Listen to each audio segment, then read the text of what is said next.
मेरा नाम इकरा परवीन है। मेरी साथी नाज़मीन। हम दोनों विकास खंड मोहम्मदपुर देवमल कंपोजिट स्कूल मंडावर की छात्राएं हैं। हम दोनों कक्षा 7 में पढ़ते हैं। जैसा कि आप जानते हैं कि आज के समय में पर्यावरण प्रदूषण एक बड़ी समस्या बन गई है। हमारे घर, स्कूल और आसपास की जगहों पर रोज बहुत सा कचरा निकलता है। अगर इस कचरे को फेंकने की बजाय इसका सही तरीके से उपयोग किया जाए तो हम पर्यावरण को प्रदूषित होने से बचा सकते हैं और कचरे को उपयोगी वस्तुओं में बदला जा सकता है। आज हमारी टीम हरित प्रहरी लोकल फॉर वोकल के अंतर्गत वेस्ट से बेस्ट का तरीका के बारे में बताएगी। जैसा कि मैंने इस प्लास्टिक की पुरानी बोतल को काटकर इसमें पौधा लगाया है, इसे हम गमले के रूप में प्रयोग कर सकते हैं।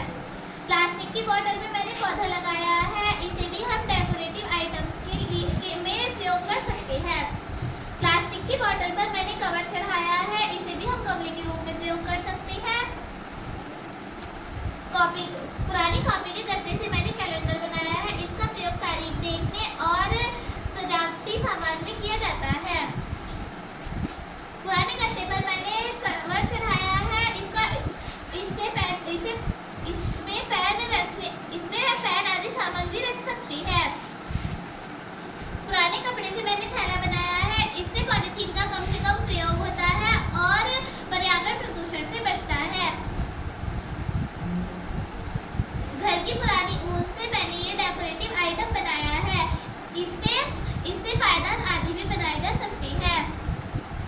पुराने अखबार से मैंने थैलियाँ बनाई है, इससे भी पॉलीथीन का कम से कम प्रयोग होता है और पर्यावरण प्रदूषण से बचता है। इलेक्ट्रॉनिक्स में निकली स्पंज का प्रयोग हम पठन सामग्री के रूप में प्रयोग कर सकते हैं।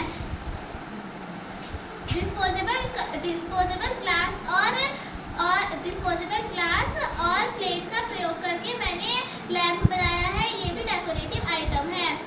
इस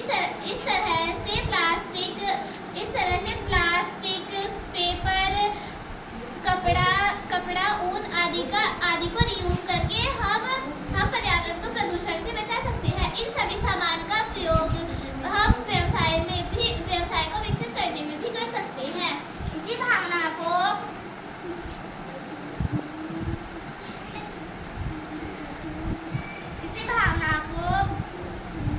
को बढ़ावा देते हुए भविष्य में गांव और शहरों में वेस्ट कलेक्शन और रिसाइकलिंग यूनिट बन सकते हैं। इससे आत्मनिर्भर भारत और लोकल फॉर वोकल दोनों को मजबूती मिलेगी। वेस्ट को बेस्ट बनाओ, धरती को बचाओ।